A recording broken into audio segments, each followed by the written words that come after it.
This episode is brought to you by freedadcourse.com. You are always one conversation away from changing your life, and the power of hello is something that I subscribe to every single day, and I'm always saying hello to new people everywhere I go. Increasing your opportunity, increasing your connection, and getting access to the solutions to the problems that you are facing, whether you're on active duty or just beginning your veteran transition or even transitioning out for 20 years. On the other side of hello are the solutions that you're looking for. Again, head on over to freedadcourse.com. Get your 5-episode audio course to create more connection, create more friendships, and get back to living the life that you're trying to design. How does Darth Vader like his toast? On the dark side. Guys, this is your weekly reminder that I hope solidifies through the episodes to lighten up and live. You only get one chance at the day, and don't take it too serious. Dory 1, this is Fire Team Delta. Dad's coming home. Welcome to the Military Veteran Dad Podcast, where it is our mission to bring every dad home. I am your host, Ben Killoy. I'm a United States Marine veteran, husband, and a father. We will bring authentic conversations to inspire action in your life so we can close the gap between the dad you are today and the dad you want to be tomorrow. This is the Military Veteran Dad Podcast. Hey guys, welcome back. It is episode 126. Can you believe it? I honestly don't. I record this podcast every week, and I am still shocked that we are at 126 episodes. But this episode, I'm going to pull back, and I'm going to be a little bit raw. Now, that might be a little bit astonishing based on some of the episodes that I've had coming up lately, but I'm going to go a little bit more because this month is special. June is Mental Health Awareness Month. And what a great episode that this is to bring this all-important topic of PTSD in the veteran community to the forefront of our lives. But I want to cut through the bullshit really quickly here before we get started. I want to talk to the listener.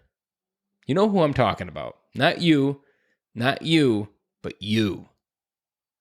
That you might be listening to this. You might have listened to Virginia Cruz's episode and thinking, this episode, man, another PTSD episode, great. Another episode that I don't need because I got it figured out. I challenge that narrative and ask you this all-important question that we dive into this episode. Do you feel whole? Do you feel walking around that there's not a piece missing? If you did not answer that question with the answer of I feel whole, there's something missing.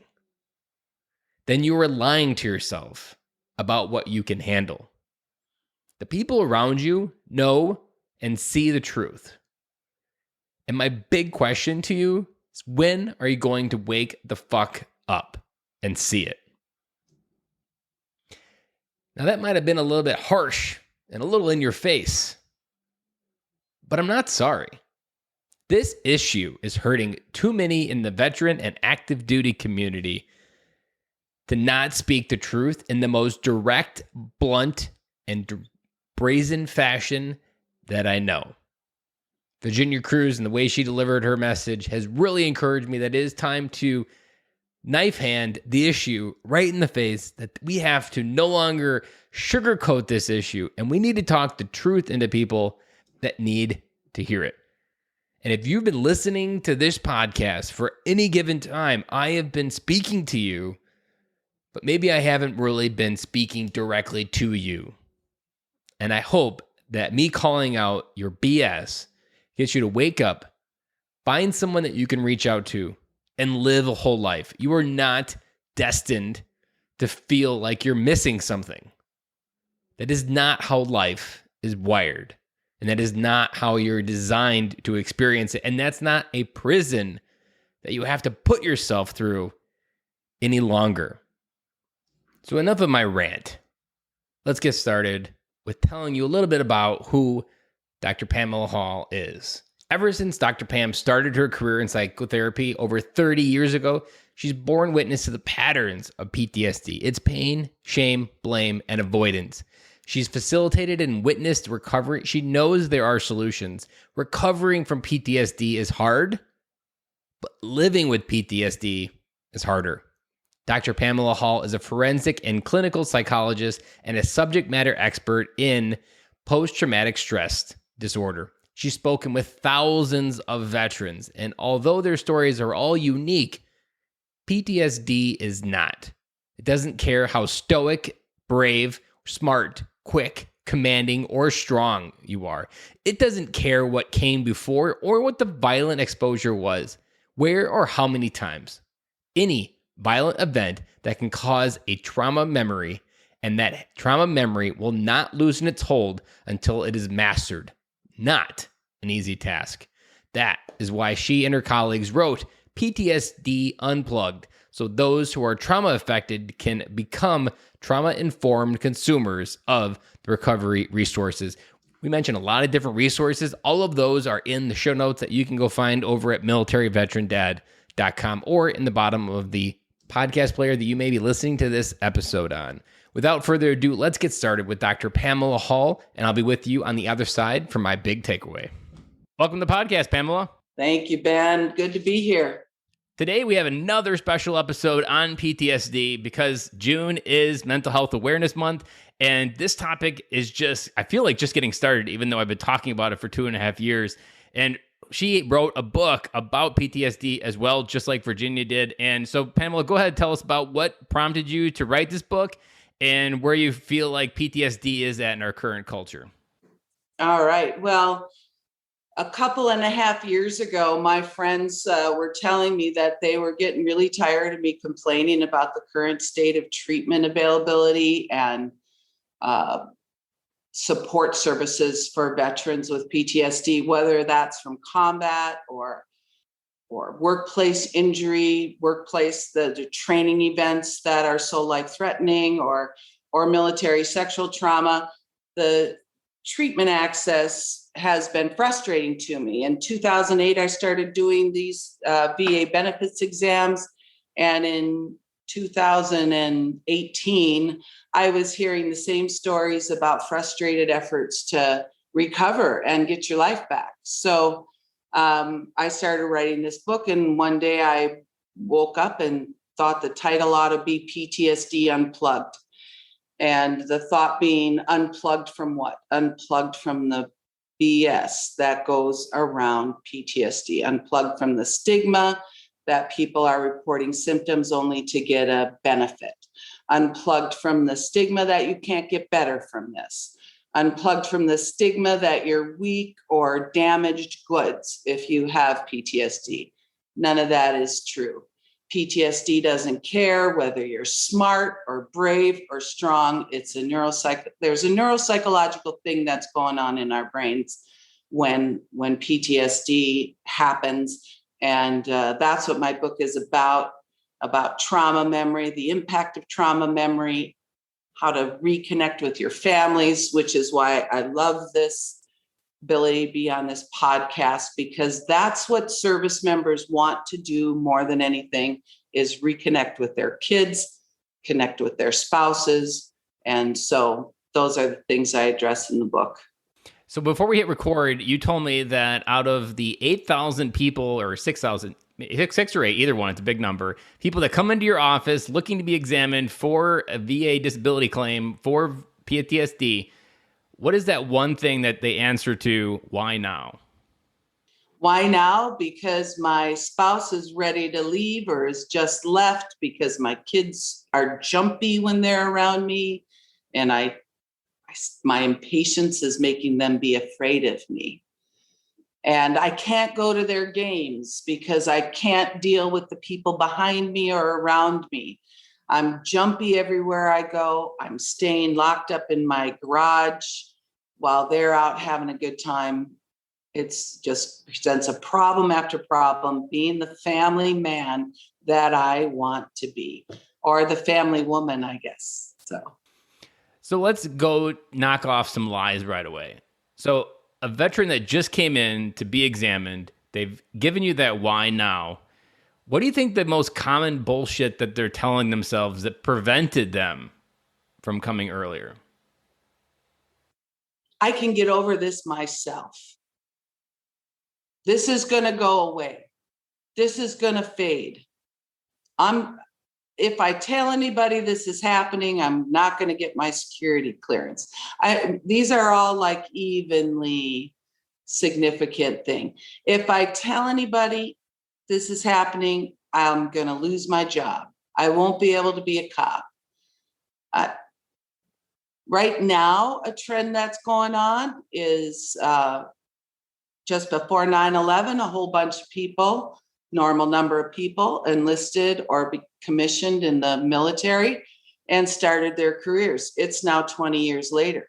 Their whole career has been about these wars, these military actions, these deployments, and they've promoted through their careers. So they've been in the Humvee, on the gun, they've been the tank commander, they've been the mission lead, they've been the regional lead, they're higher ranking NCOs and commissioned officers, and they have not reported PTSD for 20 years because they knew that, like many other people, they would be medically discharged if they reported symptoms, and they kept their careers and they worked fine in their jobs, but their family life suffered. And so right now I'm doing a lot of those kind of exams. So these are they the lies they're telling them? This is the reality that they're experiencing. Yeah. Let's go towards a myth that I'm not actually sure. So I'm interested as almost a curiosity. Are there career protections for someone active duty who says they have a problem? I'm not aware of any. I'm really not aware of any at all. It all boils down to worldwide deployability. So if a person is not found to be deployable, then their career is over. And if a person is found to have post-traumatic stress disorder because of combat exposure, it would be very difficult to be found to be worldwide deployable. Now, on the civilian side, we have the Americans with Disabilities Act. But if you've got 4 guys or gals applying for one law enforcement job, and one of them is not service connected for PTSD, and 3 of them are service connected for PTSD, that doesn't even have to be discussed. That's just something that's known. So I do think there's a lot of barriers for people to report and get the help that they could use. And they go on and they continue to work just fine, but they're not getting help because they're not reporting. I'm not sure if you have an advice for that active duty member. How do you help someone that is on active duty work through that question, career or family? Because for most of the military service, they focus on their career, and it's about you're serving your country. It's almost sold as higher than family, like you're doing this bigger cause. How would you help a veteran or an active duty member work through that question? Because to me, it seems like it's own hell all alone. Whether you get a PTSD diagnosis or not, choosing family over what you wanted your entire life, maybe, I don't see a good way through that. To me, I think it behooves the military to provide avenues for confidential discussion.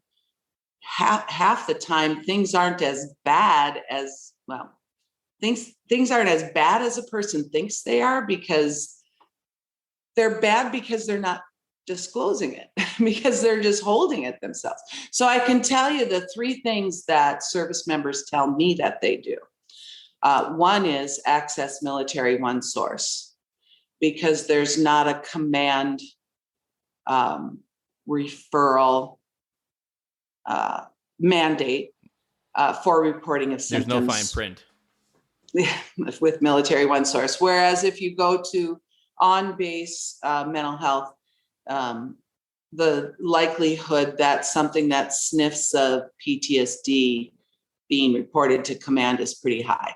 And then that starts a certain ball rolling that you may not be able to control. So go off base, military one source. That's what the guys tell me. Number two, they tell me that they go talk to chaplains. So chaplains have under Article 10, the ability to maintain confidentiality by virtue of the cloth. So guys go to chaplains. Guys and gals go to chaplains. The third thing that they do just escaped my little brain, actually. So I'll come back to that later. There's a third option that they go for. Oh, I got it. When they're downrange nowadays, there's embedded psychology people. You're mandated to go talk to them. Go talk to them. Tell them the truth. I mean, size them up first, but tell them the truth. And, get help immediately for what's bothering you. I mean, why would it, we make things into PTSD that are things that just should bother the normal person. Why wouldn't it bother you that you just witnessed what you witnessed? You just endured what you endured. You just ordered your troops to do what you ordered your troops to do.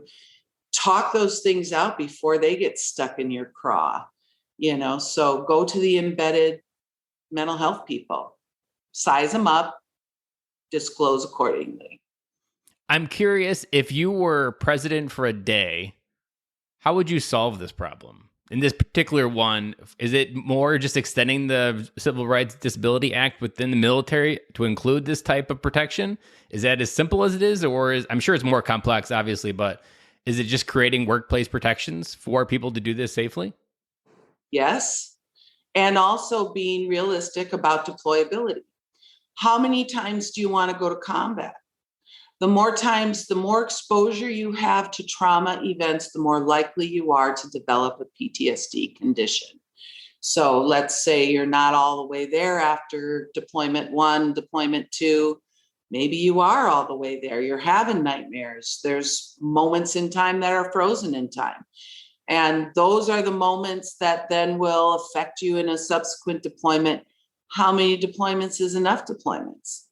So 4 million people deployed to Iraq, Afghanistan in the last 20 years. Half of them went for one deployment. Oh, gee. Do you know about statistics that 40% of all statistics are made up on the spot? So right now, I don't have those numbers solid in my brain, but how many people went on 2 deployments? How many people went on 3+ deployments? How many National Guard went back to normal right after war?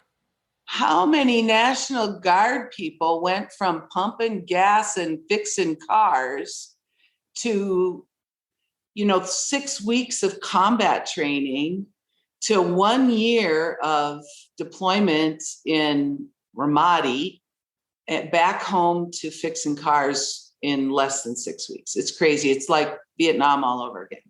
That's what happened in Vietnam to our draftees. So yeah, it's a crazy turnaround for National Guard. Let me ask you this other question. So in the episode with Virginia, she talked about it being curable. And that is something that you talk about within your book as well, that it's not like a lifelong sentence or a lifelong asshole best friend that you can't get rid of in your head. Why isn't it something that it's treated with, we joked about Motrin and water, but like, why isn't it something like the military wants to treat if it is something that just needs treatment? People break their legs. They don't automatically get kicked out. It's something that heals, and there's many people that still continue to serve. So like, why isn't PTSD looked at something that we just need to put them through a treatment plan and they're still ready to do whatever we need them to on the other side?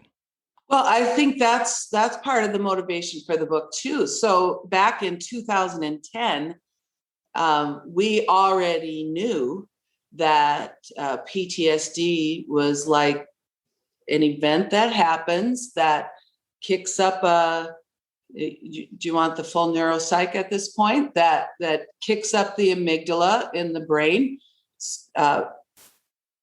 piles the sights, sounds, smells, feels of what's going on in the moment, comes into the amygdala. The amygdala says, hey, wait a minute, this is a dangerous situation, shuts down the right side of our brain, activates the left side of our brain, moves us into self-protective mode and protection of the people around us. So people will call that fight, flight, freeze. That's our, our action response. I call this the action activator. Action is activated. And so for the military service member, if you've been trained well, muscle memory kicks in. So you march well, you drive well, you follow all your muscle memory guidance that you've had, and you survive the moment other people don't. You see things that I've never seen in my life. You see things that the majority of citizens never see in their life, except on TV. So you're immediately confronted with these life-threatening circumstances. And at least a third of the time, those circumstances get caught on repeat. And so this is the neuropsychology of PTSD. That is a line of knowledge that we have had for at least 10 years. We can see this happening in SPECT scans and PET scans, which are like MRIs or CAT scans, but that measures the blood flow and the neuron activity in our brain. So we can see what's working hard and what's not working at all. And so in PTSD, what's working very hard is the left side of our brain, the action-oriented side of our brain. And when a memory gets caught on repeat, a moment in time, frozen in time, that's trauma memory. When that trauma memory happens, it reactivates that left side brain functioning. We go back into fight, flight, freeze, muscle memory mode. So this is what makes it different. Could the military have an intervention that will unstick that trauma memory? Sure, just as much as we could be doing it in private sector, but we're not doing it as a standard course of treatment. Some of us are. Some of us know cognitive processing therapy, prolonged exposure therapy, EMDR. There's also other. I prefer a narrative trauma response approach. That's something. It's maybe because of my being long in the tooth in psychology. To me, this is a process that we could totally be engaging in the military. But typically people aren't pushed into treatment until there's a substance abuse problem. And then that becomes the distractor, that becomes the focus, and not the trauma memory. So, yeah. I want to do an exercise I don't think I've ever done here. And I'm not sure where your mind's going to go or how you're going to answer, but I want you to go with me. I want to go in a time machine back to 1980, because that's when you said you really started firing up on this PTSD. And I'm sure you were part of a small group of 100 people in the United States, but even probably knew what the word was, or were even worried about trying to study it. What were some of the things that we really had wrong from that very beginning, from what you've learned from the very beginning and now what you know better about what we know with PTSD? One thing that we had wrong back then is that insight into what was happening could help a person recover. So we use that in all of our mental health treatment, insight. Even if you're a behaviorist, you're using insight. You're trying to teach somebody why they're behaving the way that they're behaving so that they get it and then behave differently, right? So your ABCs of behavior, action, behavior, consequence. Do you like the consequence? Well, no. Well, then change your behavior in response to the activity that's going on around you. So we made the error that we could work backwards like that, like we do with everything else, because of trauma memory, because trauma memory is something that actually lays down on the brain. Now we see that trauma memory lays down in the brain in a very similar way to traumatic brain injury, the soft brain injuries, the concussive brain injuries. And so when we look at these SPECT scans, we see that there's an actual something going on in the brain that's different from any other kind of mental health injury. So trauma exposure injures the brain and physically, neuropsychologically. So if we're not going to address that, the rest of it doesn't work. And so you don't recover, because the nightmare brings you back to Iraq, brings you back to Fallujah, back to Kandahar. That smell of something triggers that smell, because this moment in time, frozen in time, is like a nugget in your brain. And when there's a smell, a sight, a sound, the muffled sound of an explosion on the 4th of July, even if you're miles away from where these explosions are occurring, it sounds like the poof of a mortar round. That will pop your memory open. And now all of what happened on that day comes into your brain, and your brain has to sort out between what you can smell in your real life versus what's coming out of that trauma memory. This is what I describe in chapter 2 of the book in detail, comparing the difference between regular memory and trauma memory. So that's why it doesn't get better. That's why it's not easy to get better. It's very hard to get better, actually, because you're fighting against the way your brain absorbed that moment. People don't like it. I mean, if I get hate mail, it will be about that. I want to go back a little bit further. So one thing I've always wondered with this PTSD is, how did it work for World War II, where there was almost, I would say, more severe, and almost everybody that was in battle experienced something on a more grander scale even.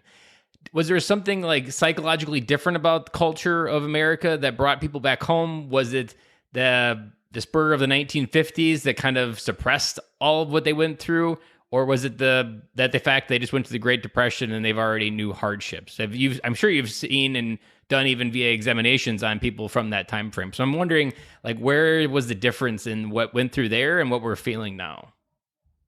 Well, I think the last thing you said is the thing that was the most, that would probably have the most cultural effect back then, is that they had just been through the Depression. They had known hardship. We're in a whole different scenario right now. Used to be violence happened quite a bit more frequently. Deprivation occurred more frequently. Let's say pre-1950, pre-1960.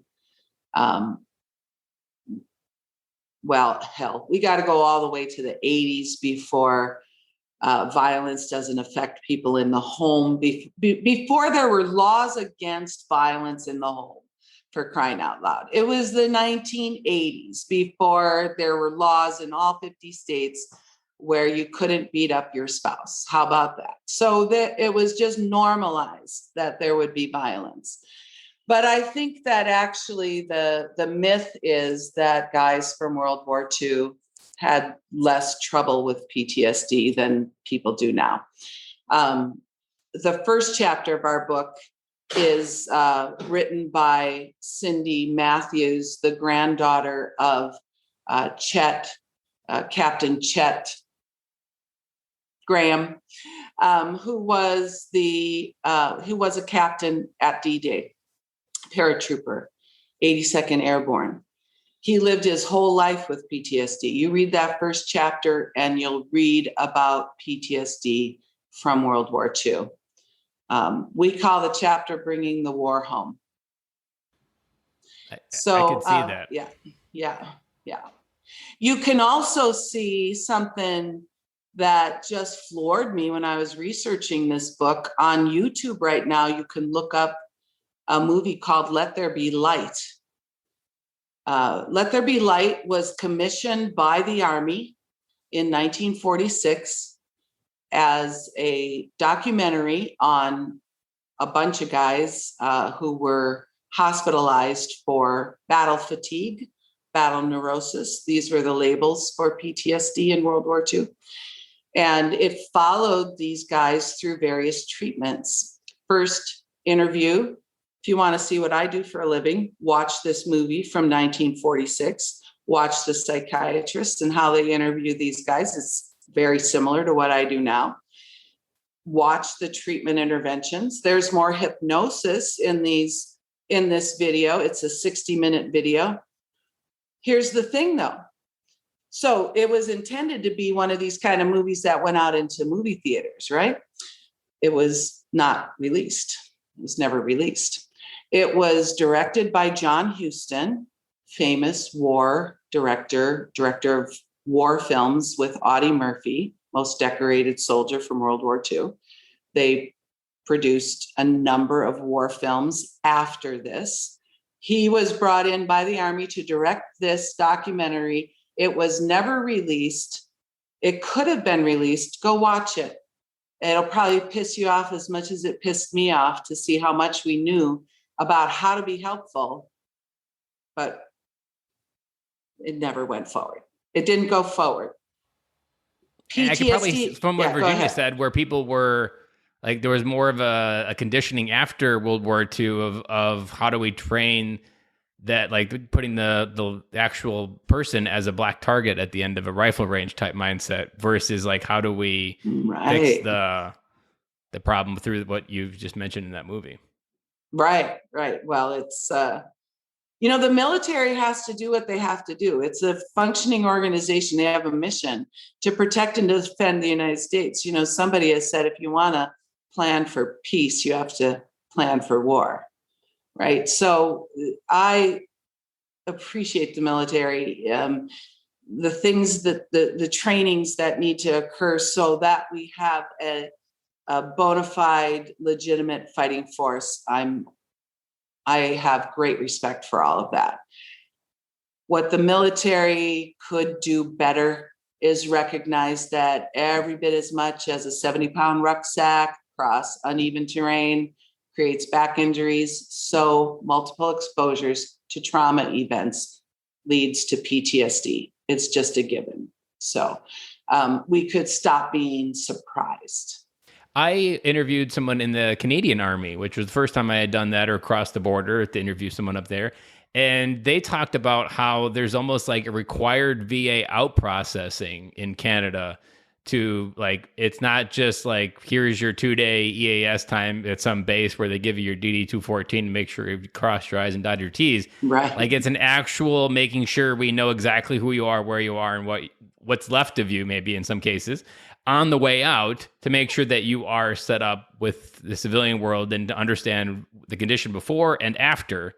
It's almost like the outgoing of MEPS and from inbound, just the opposite of it. And something as simple as that, even of instead of like, give us paid 7-day vacation to come back home, go to the VA, go through this process that the VA wants you to go through. So that way everybody gets a VA examination on their full psyche and their ability, and that it's an automatic process. It's not you choose to get verified or a rating from the disability claims. This is mandatory on the way out to get, say, X benefit or something. I like that. I like that a lot. I think we need to know the scope of this.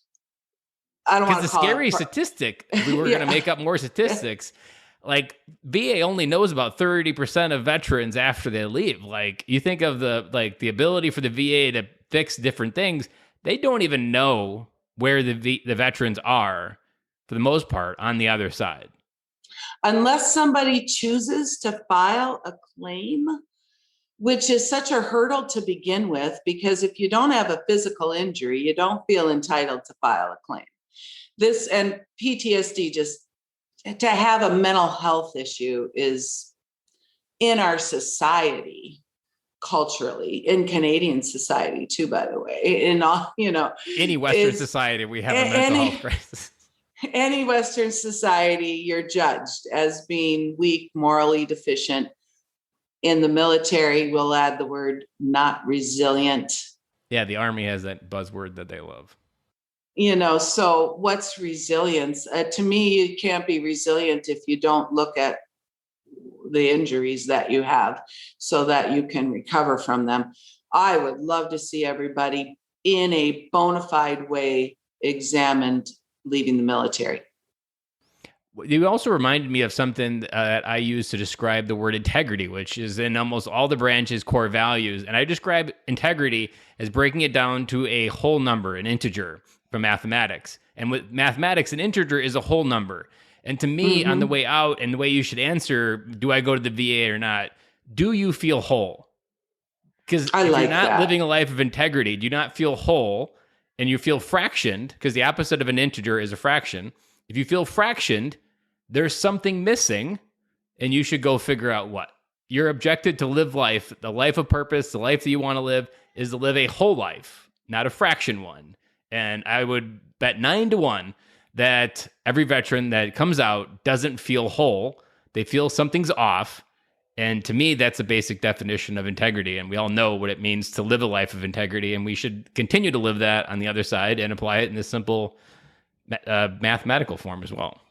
So let's go into a new area. You have something that you want to also point out, that we often get the PTSD diagnosis wrong. That it is the buzzword everybody does know about, and they either run from it or hide from it.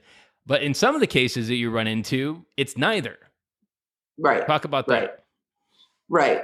So I like to say the most famous diagnosis that comes out of war is PTSD, but it's not the only mental health issue comes out of war.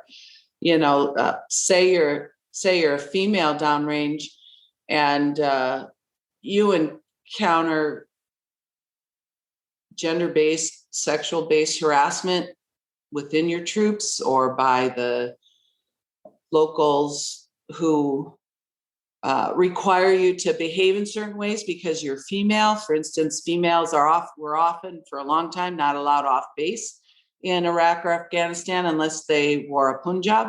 And so here you are going out. I think that's the right word. Anyway, here you are going off base, completely covered, and returning to live what is your normal life on base in American military garb. So there are those experiences that females have. And they'll report that and request a PTSD examination.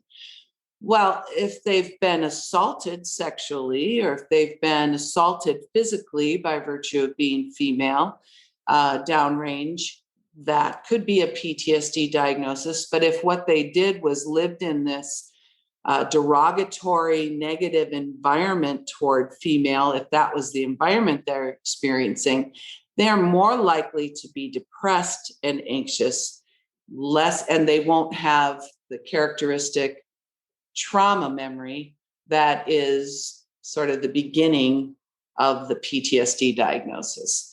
So what I hear in that is also like the environment they lived in almost was an affirmation of a limiting belief more than it was a psychological trauma. It's just something they've chosen to believe, and they can't not believe it until someone kind of comes in. And this is almost where what you said about insight therapy, it is about the insight into this limiting belief and letting them know it is there. You're choosing to live with this belief, and you have the ability to change that belief.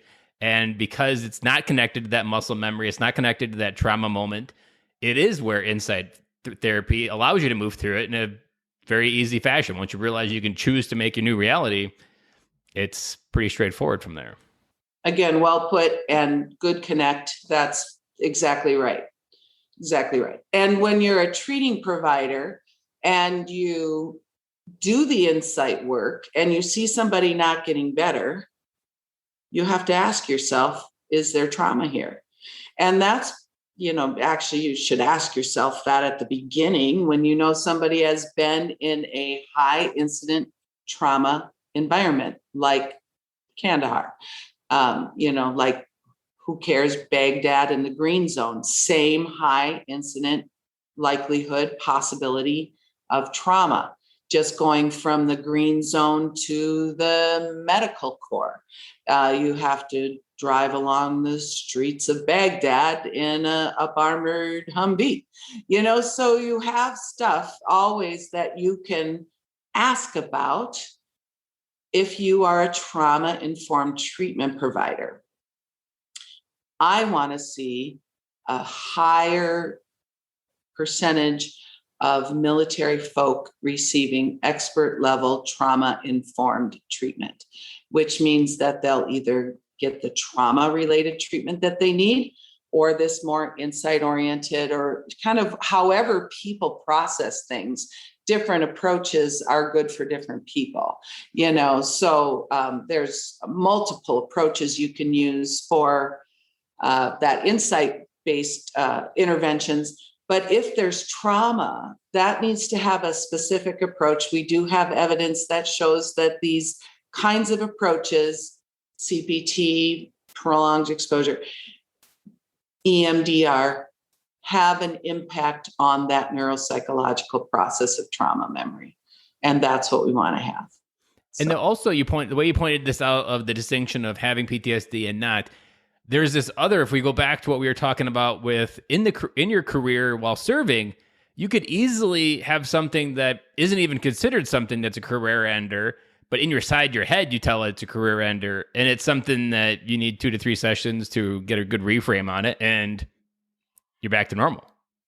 Well, exactly. The whole not talking about it can start feeling like PTSD. So people will say, I've got PTSD because I don't want to talk about my feelings.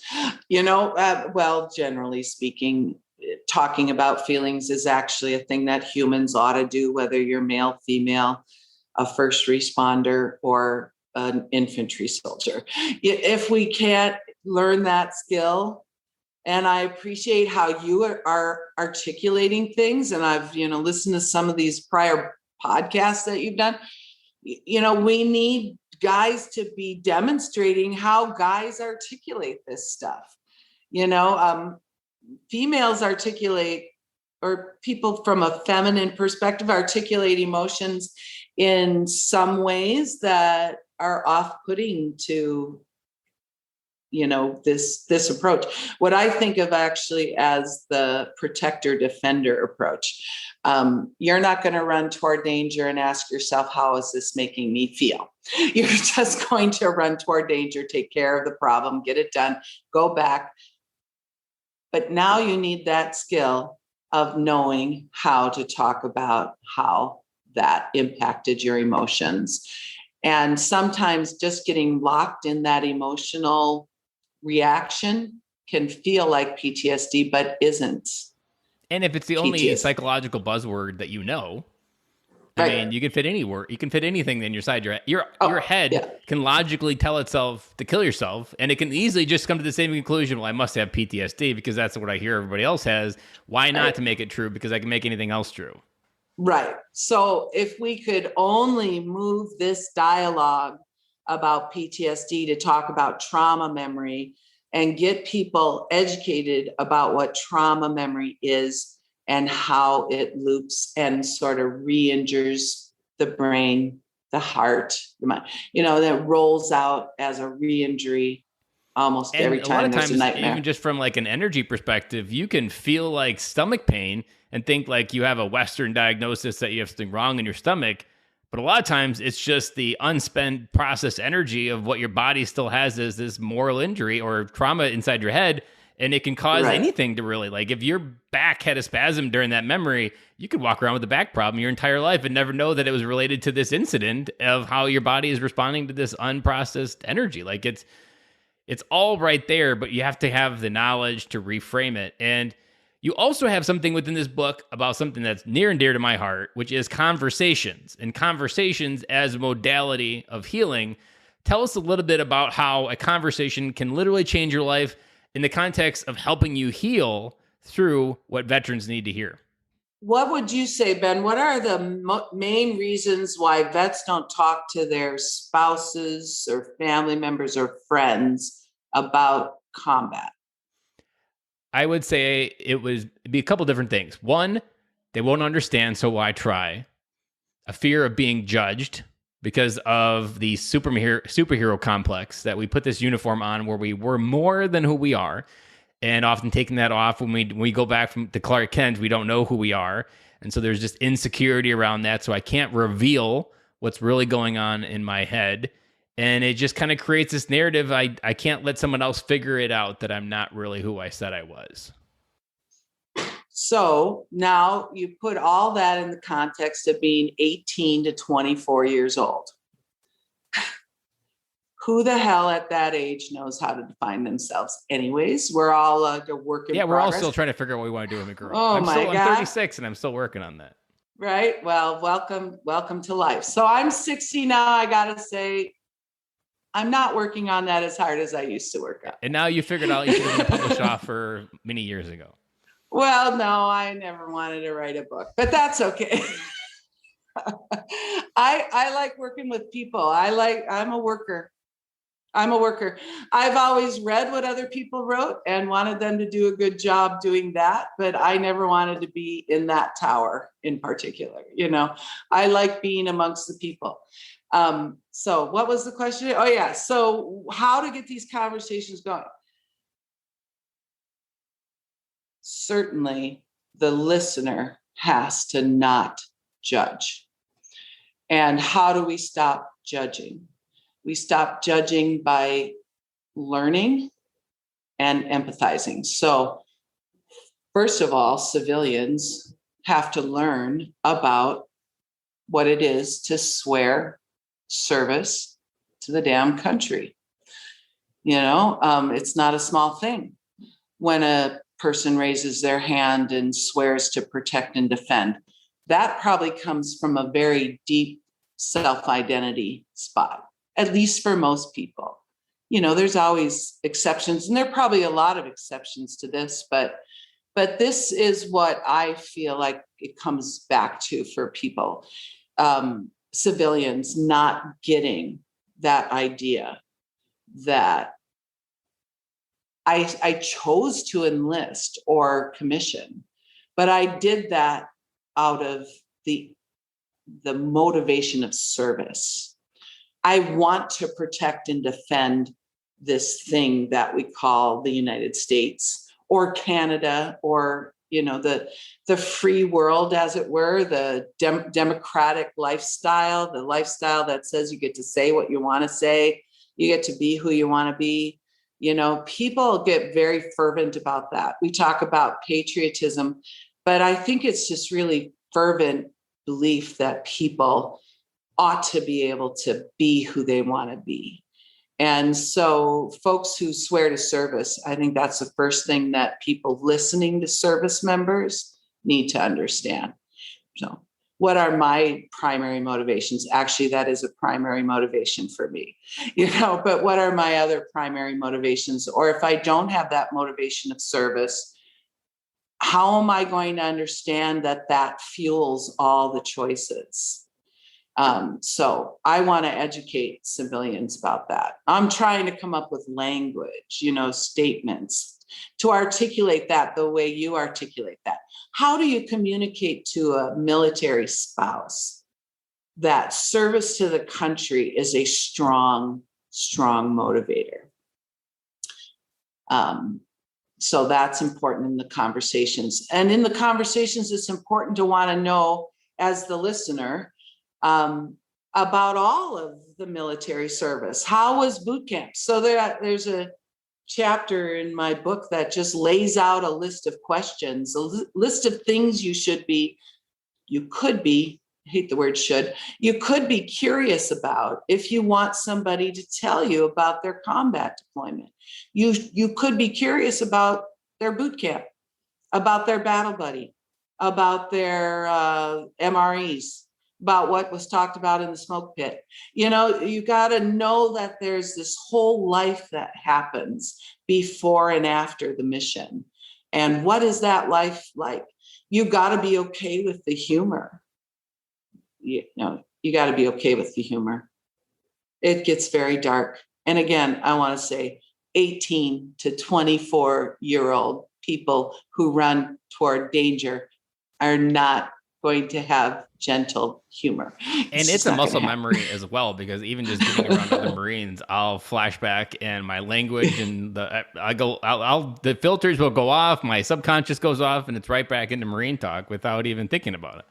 Yeah, it is muscle memory. And it's, It's the within the ranks, how do people, the buddy system that's there. So that's another layer that civilians don't really get, is the intensity of the relationships, of the bond that gets created.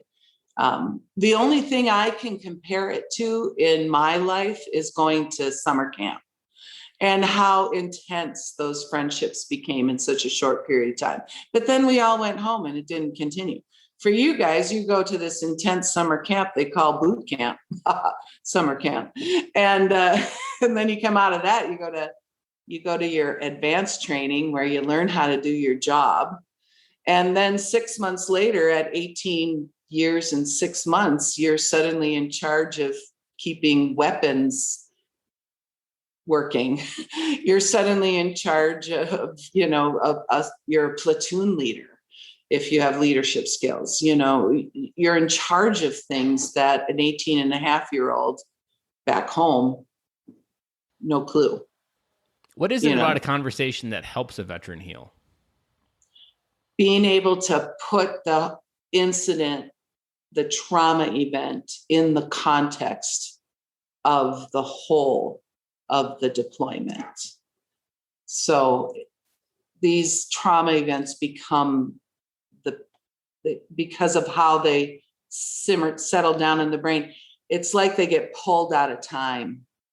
This is where my colleagues will ask me, what is your theoretical orientation? So I'll tell them all my theoretical orientation is narrative psychology. I think it matters how we tell our stories. And so if our story has this moment in time that's taken out, well, we need to put that back in our story. So when somebody is about to tell you what happened, which is my little phrase for, so what happened? Everybody knows what I'm talking about. When I ask what happened, their mind immediately goes to what happened. And so that moment in time when their life was in danger, or somebody died, or there was a child whose life was taken, or the things that get to you guys are the things that make a hell of a lot of sense to all of us, actually. That's a myth that I think service members got to get over real fast, is that civilians won't get it. Are you fucking kidding me? Like, I'm not going to get how being with your friend when they were injured, I had a content warning problem going on right now. I don't want to trigger stuff, but even just talking about it will trigger it. So a person who's listening's got to know that the words that they use are going to trigger the trauma memory.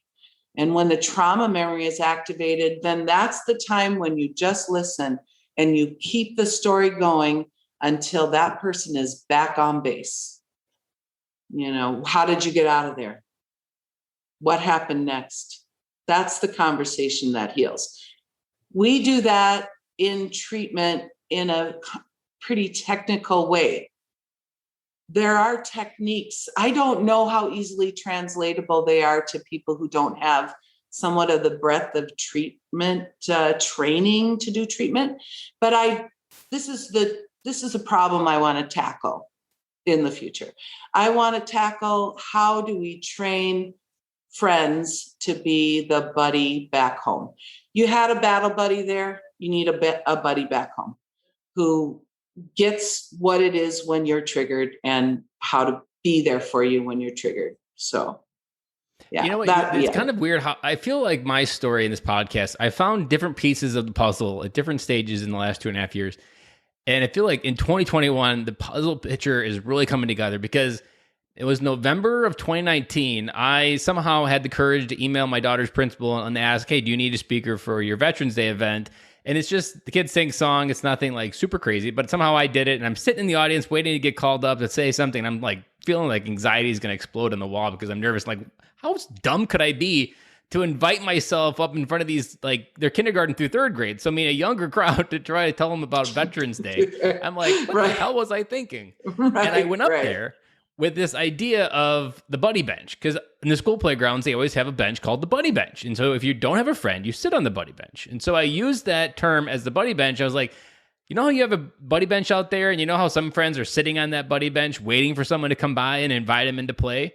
there's a lot of veterans sitting on a buddy bench, waiting for that conversation, waiting for Oh that my Forrest God. Gump moment where someone sits down and listens to them. Right. And you also inspired something that I often speak about within relationships is don't listen with your ears, but listen with your eyes. And what most men, and a lot of men, this really applies to, most men have never been seen their entire life. And by seen, I mean understood of who they are and what shaped them. Not even just in the context of military, but in the context of what's shaped them of who they are. What are 3 to 4 life events that made them who they are today? And if you give the gift of sight, not so that they can see, but they can be seen, that in itself, like that moves mountains. And I left them with this and I got this from a friend at Toastmasters, is that rainbows only come after a storm. And the reason why you can't find the pot of gold at the end of a rainbow is because someone else is the pot of gold. And you could be the rainbow to someone's storm, because veterans have a lot of storms going on. And you could be that rainbow for sitting on that bench and listening to what's going on. And that was almost 2 years ago. Like, that's what I'm saying. The whole thing just kind of came together when you were talking about it there. Yeah. You do this well. And you know what? This is the thing, is that people have these skills. It does not really take a trained professional to do. Well, maybe it does. I mean, baby needs a new pair of shoes and all that. But, so my best friend says if everybody had 2 best friends, we'd need half the therapists. So, yeah, I think I've done speeches to high school teachers, and I was doing research on it. And there's research that says a high schooler that has 3 friends that are close and they're well known by these 3 friends will have better mental health at 25 than someone that had 20 friends and was popular in high school. They didn't really know who they were, and they had to be someone else to be liked. Like, the research says that having close friends will increase your mental health because, and what you're speaking to is what I've also spoken to, is biologically, for millennia, we did life in community. We were never wired psychologically to ever think we could manage everything. We always had someone ahead of us and behind us. And I always break it down to the barrel monkey mindset. One hand up, asking for help from the people ahead of you. One hand behind you, looking for the people that are just getting started that still need to know where that step is, and you can help them. Like, even just like American Indians, like when you were growing up within that community, there was always someone that led you into the hunting, and there was always someone behind you that was just getting started. Like, there was always this doing it together. And in the last 100 years, we've just decided we could do it alone. And we've seen the consequences of what that isolation does. And without even the coronavirus, we've had a pandemic of loneliness for the last 20 years. Just no one's talking about it as much as the other pandemics that get all the headlines. And you also reminded me of this quote that I wanted to bring up because it hit home to what you were talking about. Hurricanes get all the publicity, but termites do more damage. And it's often the termites, like friendship, something as super simple as having a conversation with a stranger, like that does more damage in our society than all the things that you would see on CNN reported through an entire 365-day news cycle. So back to the Native American population, or let's just say that the pre-industrial revolution, I love history. So you were really in the zone when I went into the time machine. Oh my God. Yeah. That's like it's like candy. So, in the past, what was war? War happened because villages were threatened, and so they sent out their villagers to protect their village. Everybody knew why you were going to war. And when the warriors came back to the village, everybody knew everything about what happened. And they're even Sebastian Younger talks about this in his book called Tribe. Awesome book. I referred to it a little bit in my book, just with the hope that people would go read that sucker. Talked about the stratification of our culture. This is how we welcome vets home now. So our culture is stratified into employment and finances. So if a vet can get employed and have a certain financial perspective, well, then that vet reassimilates into our at-home culture. There's no special spot for the warrior or the veteran. And this might be something that's even more pronounced now than it was after World War II. After World War II, though, our vets decided against telling anybody about what happened in war. It was the second big war that happened where we sent people to war for a concept that wasn't imminently dangerous to my village. But I supported you going to, stop the fascists and this, all these watchwords that now are used as daggers in our political environment. We sent people to stop that stuff. And then they came home and they didn't tell us what happened down there, downrange. And that has become the model. And I just want to say, how's that working for you? Shitty. That's how that's working for you. I'm glad we finally got you to start swearing. I feel better. I know. Well, an hour and a half in, and here you go. So my mom is probably shrinking right now. It's like, Pam, don't swear like that. I blame you guys. If I go home cussing at my mom, I just say it's the Marines I talk to. My dad is a Navy vet, so she made him stop cussing. So, anyway, that's a little segue. That's another story. But we don't have traditions in our culture to welcome our soldiers, Marines, Coasties. We don't even understand that the Coast Guard is part of the military in a general way. We don't understand, how to bring our airmen and women home. We don't understand. And really, the only time we really show up is when they're already in a coffin. And the best example is when you create those 5-mile long trains of people to welcome someone that drives through. Like when Chris Kyle came back, there's that video in Dallas at the end of that movie. Like that's the closest we get, but that is already too late. Like we don't need parades. That's not what I would say. And I don't think it was what you would say, but we need the ability to feel safe about telling these stories because these wars are our identity. They are the American identity to the outside world. These wars are part of people what they think about America all day long, except within the borders, we almost separate that we are a country that goes to war quite often. And we almost tell ourselves we're not those people, even though the outside world sees us as these people that do this all the time. Warmongers. Yeah. What is an American? A warmonger. But by and large, our culture sees itself as we're opposed to war. So when I was growing up, I was a young teen and in the early 70s, my graduating class was the second graduating class where no one was drafted. So that's where I sit in the Vietnam era. So being this person who's always thought too much about everything, I would watch the war protests and I was opposed to the war. I did not understand why also people were opposed to the soldier. So I witnessed this horrific opposition to our returning Vietnam combatants. And they're the first to talk about it. Anyway, that's probably another whole discussion that could be had.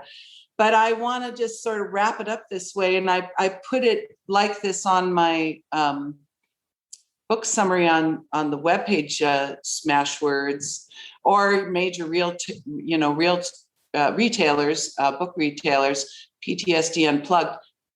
We are mostly opposed to war in our culture, but we can't be opposed to our military.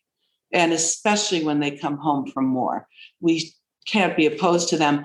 And we also cannot neglect them. So just because they don't fit tucked back into our stratified society the way that we would like them to and become civilians again, that's just never going to happen. And we need to not neglect the idea that we have PTSD in our midst everywhere. Hundreds of thousands of deployed persons to Iraq, Afghanistan have now distributed into our country. And Sebastian Younger recommends that we begin having town hall meetings where the stories of war are told. I like the idea. You know what you just remind me? Have you seen the movie with Tom Hanks, News World? I haven't. Oh, you would love it. It's essentially what you just said. And it's right after the Civil War. And he came back from fighting in Texas. He lives in Texas, and he went to fight, I think, in the South for the war. And he comes back, and his wife, I think, passes away from something, and he just kind of runs away. And he learned because he could read. He would travel from town to town, and he would have town halls, and people would pay 10 cents for him to read the world news. He would have newspapers from all around the country, and he would read the news of what was going on in the world, and people would do it. Like he would have full houses of what would happen in Pennsylvania and what was happening in Europe, and like that. So what you just described. Do we think that we know what's happened in the war because we watched CNN or NBC or Fox or whatever our preference is, whatever we watch for news? We don't know. In 2010 and 11, there were things going on in Afghanistan that never made the news. And I started hearing about them 3 years ago. So my experience as a VA benefits examiner is that people are not reporting for 10 years post-deployment, almost like to the dime. And that like the fuse has to get like an inch away from the TNT, and they're like, "Oh shit, this thing's about ready to go." Yeah, there's an old saying: "Wherever you go, there you are." So they've had 10 years of having the same things go sideways with multiple people. So they're like, "Oh, well, maybe it's me," So it's like, yay for insight, So I like to harass people. But that's one of my harassments. Yay for you, that you picked that up. That's great. So I'm going to look at that. There was another one from the Civil War era that, I always forget movie names and actors. That's like my big error spot in my brain. I don't remember stuff. But there are some great movies out right now about what PTSD is and does. I pretty much avoid those movies because they make me crazy, because they always depict PTSD as some severe thing that's making people psychotic and, or dangerous or volatile or violent. And what I like that's going on right now is, although it's 10 years later, we're hearing from people with what I think of as mild to moderate PTSD, which is to say symptoms are mild on days when the trauma memory is not activated and moderate on days when the trauma memory is activated. So people will tell you the day after a nightmare, tough day, they don't want to go anywhere. They're jumpier. They're looking over their shoulder all the time. They're pretty sure the car behind them has followed them 10 miles. They're driving various paths to get home. Those days after a nightmare or after an activated memory are very difficult days. Once that simmers down, if they can avoid being activated again, they can go into a mild state where they still make choices to avoid things that are going to activate their memory, and people begin to learn what those things are. So their life gets very limited. I can't go to my son's ball game because there's that jerk there who talks bad about the military all the time. That's going to get me going. I can't go. There's things I could go on. I do go on a little bit in the book about that, by the way. So, because I care about you guys, and you have done this thing for this country where we all get to go where we want to go and not worry about IEDs or snipers, and you all are still looking at bridges and making sure it's not going to blow up when you go under it. So you change your drive route home so you can avoid overpasses. This is a mild to moderate situation where a person can isolate enough to stay mild. That's not a dad. Coming back to your thing, this is where the dads just have such a problem with this pattern of symptoms that they experience. Not getting enough sleep, too short with their kids, overprotective. The kids are going crazy, don't want their dads to be so hyper, mellow out dad, So it's important to get that trauma memory taken care of so that you can have the life that you fought for, the freedom that you fought for. That's where I'm coming from. Well, Pamela, that was a great way to wrap up this episode. Is there anything else that we didn't talk about that we need to hit on the nail on the head with before we wrap up? I feel good about what we've talked about. Yeah. Ready to put it out in the air now? Let's do it. Well, Pamela, thank you so much for coming on the podcast. This episode, just like Virginia's, I am positive is going to get some positive feedback and hopefully a little bit negative, because I feel like we're getting raw, because when these episodes go into these dark areas, and I've almost taken, when the internet starts giving you negative feedback, that's a sign that you're actually hitting the nerve. So this is something that I really want to work on getting out there, and I'm excited and doing more of these conversations. And Pamela, thank you for writing this book, because I know it's going to help bring dads home to their families, and that's what it's all about, especially if you're a veteran. Like, what you did in your service matters, but it's all in the history books. Your family is the one thing that needs you right now. That's right. I support that. Thank you for taking the time to listen to today's episode. Your time, I know, is valuable. And if you made it to this point, you've been listening for exactly 1 hour and 17 minutes. And I know that's a lot of time as a dad. We're busy people. Even if you're in the military, it's even more busy. But so I won't waste any more time, and I'll get right to the cut of what is my big takeaway. The part that I really didn't fully know was the part where she really talked about the culture in the ancient world, essentially, of what that was like for people in that community coming back from war, and how everybody shared the experiences of what that was like. And it really spoke to the massive hole, essentially, that we currently have in American culture. And it's an interesting hole. And I'm not going to sugarcoat it. I didn't sugarcoat in the beginning. I'm not going to sugarcoat this big takeaway. A lot of Americans have this abundant amount of appreciation for veterans. It's almost, especially in the last 20 years, it's almost magnified to everybody feels humbly grateful for us serving our country. And I'm not discrediting that isn't due, or I'm not discrediting, if you were a civilian listening to this, that you're doing anything wrong. But I want to speak to the dichotomy that there are a huge amount of population within the country that supports and loves supporting veteran organizations doing good things. But then why is there this gap to really understand what was war like? What really did happen? It's almost like we've been missing this key piece of code to tell us how to connect again.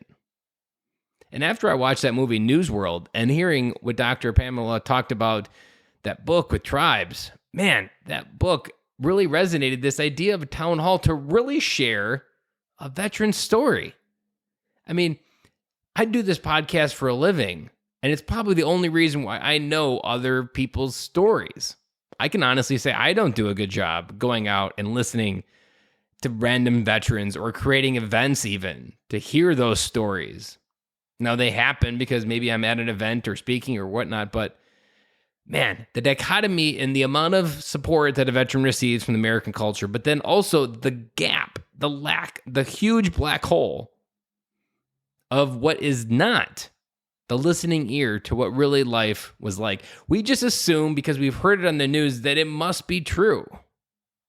And I'm reminded of a Marine Corps Ball 2004, Okinawa, Japan, that Gunny R. Lee Ermey came to speak to us. We've already thrown the explicit label on this episode, so we might as well go all in. And today I would like to share a audio clip that I recorded of Gunny R. Lee Ermey giving that speech to us. And this is a particular clip and a story, real life happened. Now, this is 2004, so you can imagine it's out of context a little bit because we've only been in the war for 2 years now at the point when he was telling this.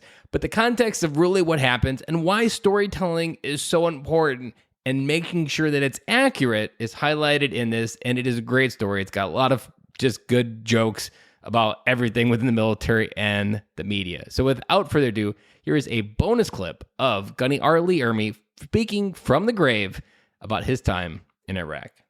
From what I seen on CNN, those people had no use for us any damn way. They all hated our guts. Once I got over there, I found out it was totally different.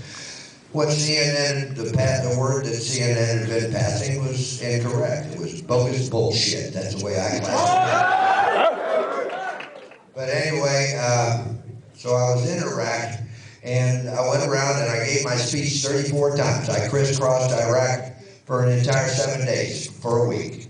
I talked to the troops. I spent all my time with the troops. I would go shake hands. We would spend the entire day with the troops. And one of the questions that I would always ask is, how are you?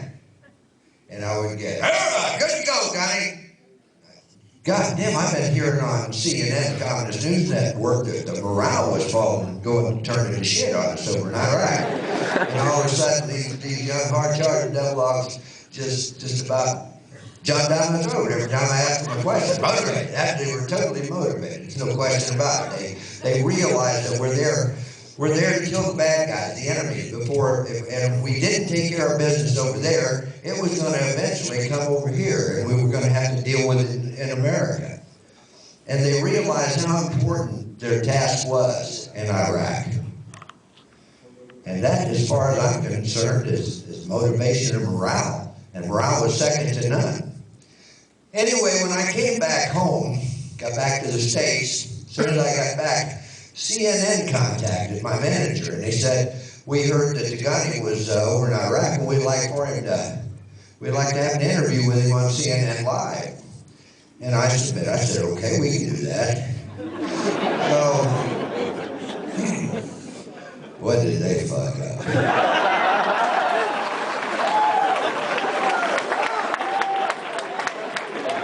So I went down to the studio, and it was a female interviewer, and the first damn question she asked me, the biggest mistake she ever made in her damn career was, we understand that morale is faltering in Iraq. And I said, well, you understand wrong. And I started going on her, and I went on her I chewed her ass out and played the treasure by the way for a good solid 5 minutes, and it was live television, so they couldn't do anything about it. They were stuck. I haven't been invited back. That is all I have for today's episode. I hope this helped. I hope that was a good clip. And at this point, you've now hung on to an hour and 23 minutes of your life. So one, I want to thank you. I realize, again, your time is valuable. And without further ado, closing this episode out, and I will talk to you guys again on Friday.